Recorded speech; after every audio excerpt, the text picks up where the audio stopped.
शुभविवाह या मालिकेच्या येणाऱ्या भागामध्ये आता मात्र राजा काका आणि भूमी खूप मोठा सापळा रचत रागिणीचा सगळ्या कारस्थानाचा पर्दाफाश करणार आहेत. कारण आता भूमीला संशय असतो की सोनल अजूनही गायब आहे आणि पोलीस सुद्धा सोनलचा मागोवा घेत असतात. कारण अभिजितने सोनलला मारलेला आहे असं भूमीने दावा केला असतो. त्यामुळे सोनलचा शोध चालू असतो आणि आता सोनलच्या एंट्रीमुळे रागिणी आणि अभिची तर ऑलरेडी रवानगी जेलमध्ये झाले, पण या सगळ्यामध्ये रागिणीने सुद्धा आपल्याला साथ दिली किंवा रागिणीनेच आपल्याला हायर केलं ह्या सोनलच्या उलगड्याने राजा काका हादरणार आहेत. आणि मुळातच राजा काकांनी अर्धवट ऐकलेल्या बोलण्यावरून रागिणीवरती खूप मोठा संशय घेतलेला असतो आणि या सगळ्यामध्ये रागिणी अचूक अडकते. आता राजा काका आणि भूमी हे सगळं सत्य स्वतः रागिणीच्या तोंडून काढून घेतात आणि रागिणीच्या नाटकाचा पर्दाफाश झालेला असतो. इकडे आता राजा काकांनी सगळं ऐकलेलं असतं, म्हणजे पौर्णिमा आणि आता रागिणीची कारस्थानं.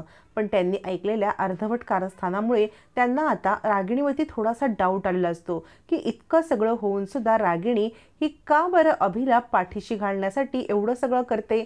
मग मात्र इकडे रागिणीची नवीन नाटकं सुरू होतात. रागिणी विचार करते की आता मी असं काही नाटक करेन मागच्या वेळेसारखं की मात्र पुन्हा अभिला भूमीला सोडवून आणावं लागेल, जेणेकरून तिला आता नाईलाज होईल माझ्या तब्येतीसाठी. असा विचार करत रागिणी सुद्धा परत नाटक करायला सुरुवात करते. मागच्या वेळेला जसं रागिणीने आजारी पडण्याचं नाटक केलं होतं तेच नाटक आता ती भूमीसोबत पुन्हा करण्याचा प्रयत्न करते. पण आता भूमी यावेळेला खूप शहाणी झालेली असते आणि यावेळेला भूमीच्या सपोर्टमध्ये राजा काकासुद्धा उतरलेले असतात. राजा काकांचा सपोर्ट आणि आता खंबीरपणे उभी राहणारी भूमी यांच्यापुढे रागिणीचा टिकाव लागत नाही, तरीसुद्धा रागिणी आपला हट्ट सोडत नाही. रागिणी म्हणते, भूमी तू घरचा मॅटर घरातच सॉल्व करायला पाहिजे होतास. मला तुझं हे वागणं पटलं नाही.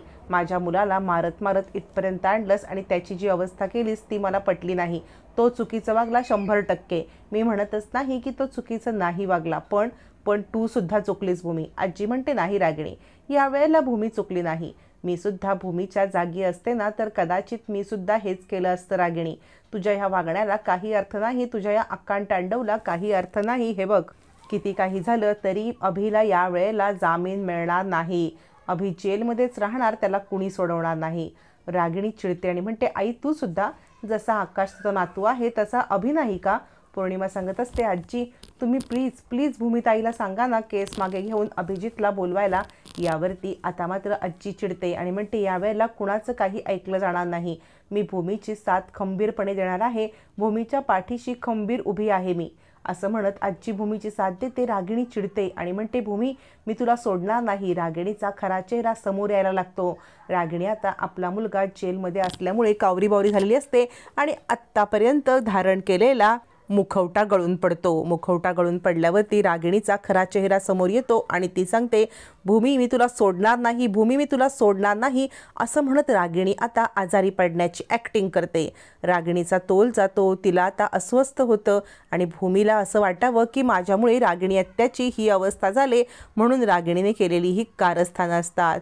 भूमी म्हणते, आत्या आत्या काय करताय तुम्ही. याच्यावरती आजी म्हणते, थांब आता भूमी, आपण हिला डॉक्टरांकडे नेऊया. आणि रागिणीला डॉक्टरांकडे नेलं जातं.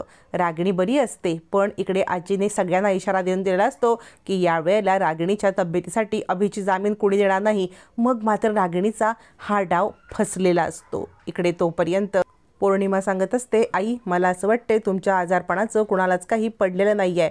तुम्ही आजारी पडण्याचं नाटक केलं तरीसुद्धा आजींनी सगळ्यांना सांगितलेलं आहे की तुम्ही आजारी असलात तरीसुद्धा अभिजितला सोडवायचं नाही. मग आता कसं काय करायचं. तितक्यात राजा काका येतात आणि रागिणी ठणठणीत बरी आहे हे ते अचूक हेरतात. राजा काका म्हणतात, रागिणी तू नाटक केलंस आजारी पडण्याचं. कारण मागच्या वेळेला तू जेव्हा आजारी पडली होतीस अभिजितला घराबाहेर काढल्यावरती तेव्हा भूमीने त्याला घरात आणलं, मग तेव्हाचं पण तुझं नाटक होतं का. रागिणी तुला मी ओळखूच शकलो नाही. तुझ्या या कारस्थानाच्या पुढे मी आता हात टेकले. अभिला घरात खेळण्यासाठी हे सगळं करतेस. मी तुझ्या ह्या कारस्थानाला अजिबात या घरामध्ये थारा देणार नाही. आताच्या आत्ता मात्र तुला इथून जावं लागेल, आपण इथून निघायचं आहे. असं म्हणत राजा काका म्हणतात, तू जर पुन्हा अभिला या घरात आणलंस तर मी या घरात एक पाऊलसुद्धा ठेवणार नाही. क्षणभरसुद्धा आता मी या घरात राहणार नाही. रागिणी म्हणते, असं काय बोलताय तुम्ही. राजा काका म्हणतात, हो, आणि तुझी साथ देणारं जो कोणी असेल ना त्याला पण ह्या घरामध्ये राहू देणार नाही असं म्हणत इकडे आता ते पौर्णिमाला इशारा देतात आणि म्हणतात, खबरदार खबरदार, जर मी एकदा इशारा दिलेला आहे, हा दुसऱ्यांदा आहे, याच्यापुढे अभिला ह्या घरात आणण्याच्या गोष्टी केल्या तर माझ्यासारखं वाईट कोणी नाही. रागिणी विचार करते, कसला माणूस आहे हा, याला आपल्या मुलाबद्दल काही पडलेलंच नाहीये. आणि आता रागिणी हतबल होते. राजा काका निघून जातात, पण राजा काका विचार करतात की ह्या रागिणीचं काहीतरी बिनसलंय. राजा काका भूमीची भेट घेतात. भूमीची भेट घेताच राजा काका म्हणतात, भूमी काय आहे तुझ्या डोक्यात? भूमी सांगते, राजा काका मला असं वाटतंय की आपण अभिजितला आणूया, जर आत्यांची तब्येत बिघडली तर. राजा काका म्हणतात, अजिबात नाही, ती व्यवस्थित आहे. भूमी म्हणतात, काय खरंच आत्या व्यवस्थित आहेत? राजा काका म्हणतात, हो, तिला काय धाड भरले, काही नाही.